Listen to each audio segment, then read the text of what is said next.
friends, welcome to another video where I, yet again, use gouache. The theme today is Mermay, as it is officially the month of May, and Mermay is a fun little drawing challenge that a lot of artists have been doing. I'm glad to finally be doing this in the month of May because all of these month drawing challenges I always forget until it's too late. I'll also be working a little bit differently today. I was kind of nervous because I wanted to ink it before I used gouache. I just found like the markers that I have over top of the gouache, not that great. It's like a little difficult. It doesn't want to sit on top of it every time. So I did that, which you will see in a moment. And it ended up working out great, which is awesome because I was a little nervous. I wasn't too confident in the quality of these markers. Or I guess drawing pens they are called. I was afraid they might bleed, but it's fine. It worked out fine. But yeah, so I thought I would take this time to have one of my famous rambles. And just talk about some observations I have as an artist, as now a YouTuber. But yeah, I just find lately I'm doing fun things like this and the gouache and just like bouncing back and forth between traditional and digital media. And I'm just finding that I really don't want to like niche down. I know that's like a lot of times when you're selling a product, it's like, oh, you have to have a gimmick or you have to have a thing. And I just feel like I want to be free. I want to be a free little birdie and just fly wherever I want. Yeah, so I don't want to niche down too much. A lot of times I just want to experiment and like do things that aren't necessarily my brand. I'm definitely known for being like the goth vampire artist, you know, and doing stuff in that vein, but don't get it. But I also enjoy drawing cute things and colorful things and like just, you know, going crazy with different mediums and everything. So I definitely still really like to experiment. And yeah, that just kind of keeps me from niching down too much. Thankfully, even though I've been posting a lot of just like really things that are different than what I'm maybe like known for online on Instagram, whatever, I haven't seemed to have lost too much of the following. Even though it's fairly different than what I've been posting, you know. It's just a similar thing where I don't feel like niching myself into a corner. I don't want to just make like one kind of video. I find too the most successful people, they seem to do a broad range of things, products, whatever, but we follow them for them. You know, we watch the channel for them as a person, not necessarily for the production quality or even the topic. Sure, sometimes, you know, we'll follow a channel because of the subject matter. I know I follow some like scary story channels and, you know, that's definitely for the topic, but I just think about the success of like podcasts and that kind of thing. A lot of times it's just two people chilling in some chairs and talking about random things, you know. There's not like this huge overhead or, you know, just like huge production quality, but they do really well because they've built this audience around being themselves, and that's something I would hope to achieve in the future. But then that kind of makes me ask, like, who am I? Like, what does keep people, you know, watching my channel or like following my Instagram? You know, what is keeping people engaged? And I know part of it is my royalty-free chill hop tunes, you know? But I can't take much credit for that one. Hopefully everyone's watching because they like my ADHD rants and rambles, and they enjoy watching me, you know, apply media to paper or the computer or tablet, whatever. And then in my delusions, I like to think it's because you guys think I am devilishly charming. But that's a little hard to realize if I don't really show my face very much, which I don't. And I have to keep things really tame generally on the internet. Obviously there are some dark corners of the interwebs that, you know, you can get away with a lot more, but yeah, I'm trying to keep it advertiser friendly, as they say. So yeah, so I'm trying to, I don't know, give enough of myself to my channel, my Instagram, whatever, so that you guys kind of get to know me and hopefully are about the things that I am about, you know, and can make lasting friendships and connections. I know a big part of social media that I think people forget is that it is supposed to be social. Like, you are supposed to interact with people. It's not really just like a one-way connection. You are supposed to comment on other artists, on other people's stuff, and like interact with it, you know, like, and that's how you get it in return too. So relationships go like two ways, and I think if you're gonna have a good relationship with your following, like, you have to interact with them too. It's not just them interacting with you. So as I'm watching this back and recording this, I'm realizing that my hand is definitely getting in the way of you seeing the ink kind of get put onto the paper. I probably need to find a better angle for filming the ink. I had a friend of mine mention that was her favorite part of the videos, and she's like, yeah, like, your hand sometimes gets in the way, and I'm like, done did it again. So yeah, I have a phone hold, because I record this on my phone, and I have a phone holder that I can have at different angles, but I don't know where I put it. So I will have to find that and yeah, use that so you can actually see the pen hitting the paper. I think that would be most satisfying.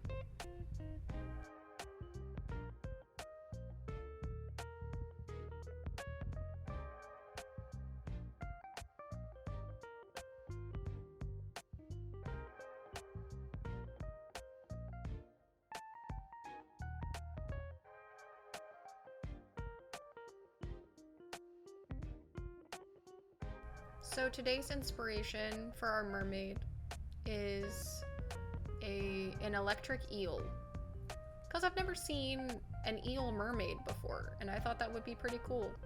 So she's kind of like shooting a bolt of electricity out of her hand. I kind of just whipped this pose like out of my brain. I didn't really reference anything, and I feel like it definitely looks really like pin-up-y. But that's okay. And then yeah, I'm taking this chunky brush tip to add a little more variation. I've learned that I do really enjoy some line weight variation. I think it just keeps it exciting. Keeps your eye moving, I guess, over the whole figure. Today's image, drawing, painting thing was also just inspired by the fact that I feel like I have to stop pretending like I'm not a comic book artist. I think there's a lot more of a comic book influence on this look today. I mean, obviously I'm using like traditional materials, but yeah, because that is a pretty defining characteristic of my style, is comic book style. So like, I like to experiment and do a lot of different things, but if you ask me what I am most skilled at, best at and known for, and probably what I would say I enjoy the most, is a comic book look. So, staying true to that. And like I said, inking before applying the gouache, which thankfully did not go horribly wrong.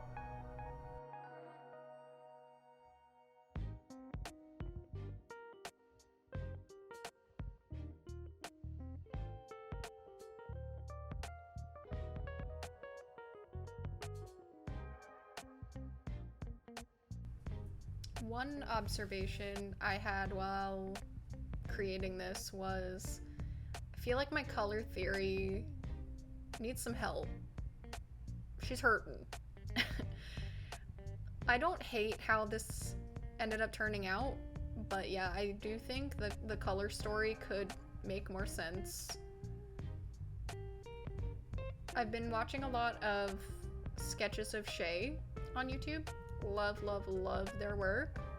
Beautiful, and like, they just get color. Just get it. Like, everything turns out so beautiful. And I think that's something I don't put a lot of thought. It's like an afterthought for me. I feel like and I'm also a little spoiled because I've been doing digital for so long, so that when I get to a traditional medium, it's actually a huge challenge for me because I don't really plan out the colors ahead of time. I just like go for it. And again, digitally, you can alter that so easily, so quickly. So I just like don't really give it a second thought. I'm like, I'll just play with it in the settings, you know, and in the different like layer mode options, whatever, I'll figure it out. But I think that shows up as not thinking through the colors and using them to my advantage. So it's definitely something I struggle with. I think I love the look of like a limited color palette, or like just a harmonious color palette for each character, or even the whole book. Like, it just looks so nice. Or even just putting color theory to create a certain mood or dynamic or whatever.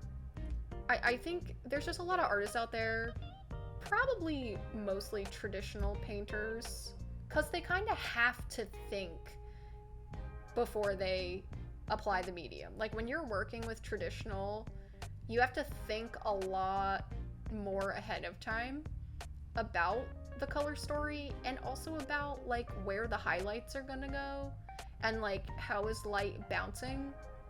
Because again, when you're working digitally, you can edit it at any time. You can touch it up with a different layer mode. You know, you can kind of paint light at more like the way light functions when you're working digitally, whereas when you're painting or drawing traditionally, that's just not the case. You have to think of like everything, and I think that makes it a lot more challenging, actually. Like, there's definitely a learning curve to learning digital, but yeah, I don't know, I think traditional can sometimes definitely be a little bit harder. It's a lot more thinking like ahead of time. But yeah, I see other artists do these really just beautifully planned out color ideas, and I don't do that. I just wing it. So that's something I would really like to work on. Another thing that I see other artists do is just not being afraid to bounce back and forth. Like, I mean, I bounce back and forth between traditional and digital, but I see other artists like sketches of Shay go back and forth and back and forth. Like, maybe they sketched it traditionally, and then they did like a color composition digitally, and then they went to the painting and painted it, and then they went back to the digital to like, I don't know, adjust the color situation. So, and it works so well, like, just approaching, thinking about art in that way. I don't know. It just, I think I just do one or the other, or maybe I'll sketch traditionally and then work digitally. But I don't zigzag that much, and maybe I'm missing out. Maybe I should start doing that.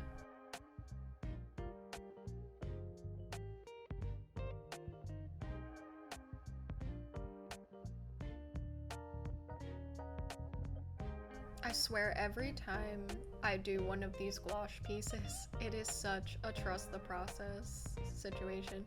Like I did the ink and I was like, yeah. And then I started laying down the color and I was like, no. So, but by the end, by the time I put the colored pencil over top, and then I'm like, all right, we're bringing it back, you know? Because I don't know, maybe I'm someone who likes fine details and texture and little things like that. Um, so yeah, it just looks very blobby and incomplete until I add that. I don't know. But yeah, definitely working it until it works for me. It was how this went today.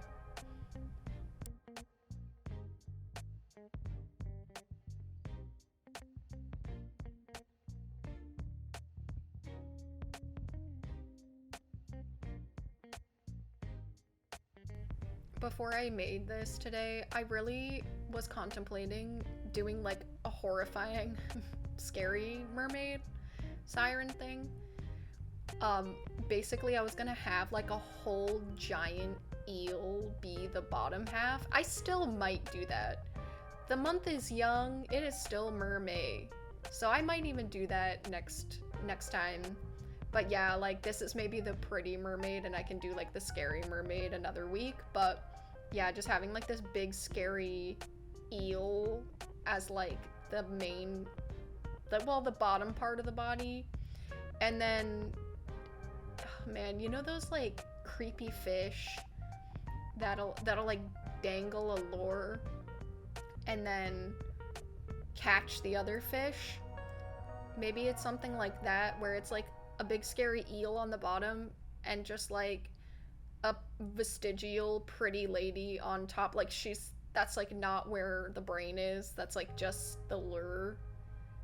I guess it's not really vestigial if you're using it, but whatever. It's like that's not the conscious part of the body, but it looks like a lady. I don't know, that could be kind of cool. That could be pretty cool. Let me know if I should do that next time. I do think inking this first ended up working. It ended up working. It also helped me avoid putting too much paint on certain spots. But yeah, like I said, like I've been trying to ink over top of the gouache, and a lot of times it just doesn't want to sit. I mean, I can kind of do it with like the bigger brush or bigger pens, marker things. The thicker ones are okay, but yeah, the fine ones, no way. Was not happening. I get so impatient when I do these too. Like, you can see me, I keep dabbing it, like, is it dry yet? Is it dry yet? Because I just want to put the colored beds a lot.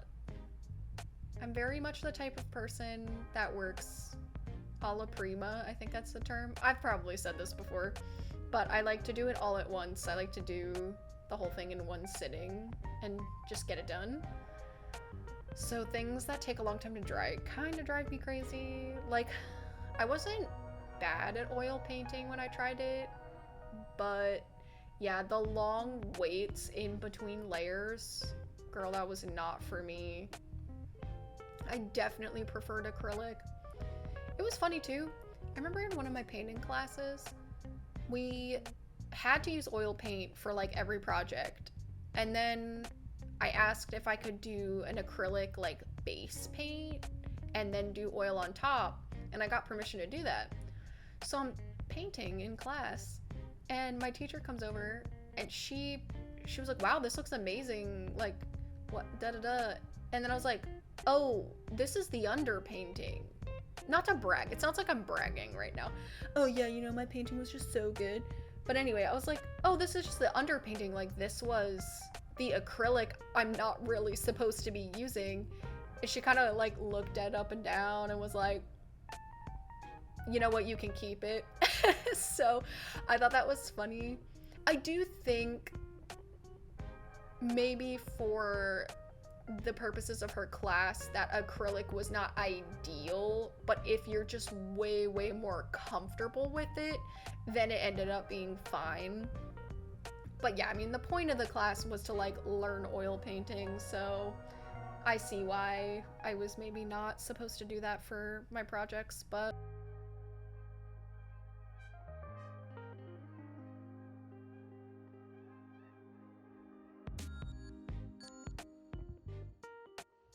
I do feel that we're kind of having a little bit of a Starfire moment now that I'm reviewing this footage.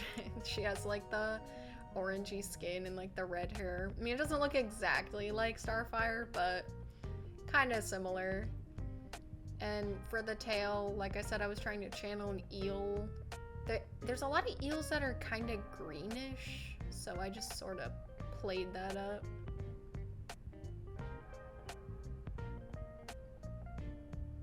I think I might do that scary eel one. I think that would be really fun.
So you can't do a drawing of a mythical creature without asking yourself, do I believe in said mythical creature? I think that anything's possible. Do I believe in mermaids? I mean, I'll believe it when I see it. I definitely believe that humans are able to perceive things from other dimensions, I guess. Like, I would argue like a ghost or a spirit of some kind is, you know, some people can see that. So I don't know if mermaids are like a physical, real thing, you know? I mean, maybe. I do feel like that would probably go against a lot of science, but, you know, if you're seeing like some interdimensional entity, I mean, like, anything's possible, right? So maybe it's like a spirit in the water that can take any form? I don't really know. I just know I believe in like ghosts and stuff, so. And I think a lot of people are like, I'll believe it when I see it, but like, I've seen a ghost before. Like, I've seen like paranormal stuff, so if it's like a paranormal thing, maybe. It'd be pretty cool. Supposedly there's like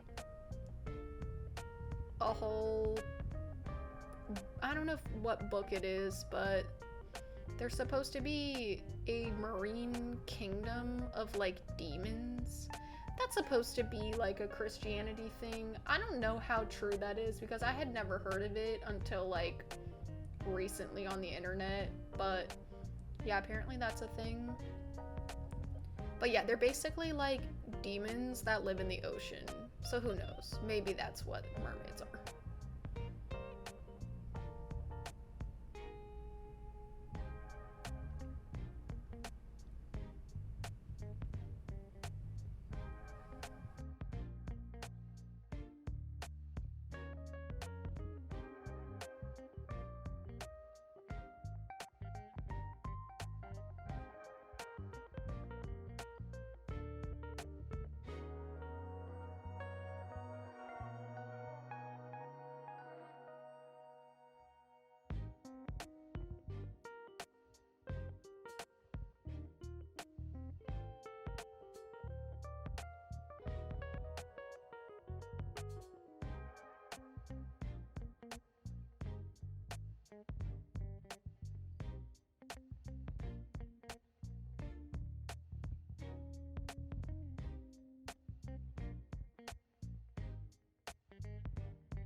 Alright friends, to conclude this video, I have 3 questions. Do you have any advice on building a following based on who you are, and not necessarily a niche or topic? You know, just like, how do you build a following and get people to like you? I don't know. Second question, should I draw the scary version of this eel mermaid? I think I should. And I'm probably gonna do it regardless of your answer, but I am curious to know your thoughts. And then third, are mermaids real? Are you a believer? Tell me your thoughts in the comments, because I want to know. These are the questions that keep me up at night. Well, thanks for sticking around to the end of the video. I appreciate you. Thanks for listening to me ramble. I hope you have enjoyed. And I hope you have a wonderful week. I'll catch you in the next one. Thanks for watching.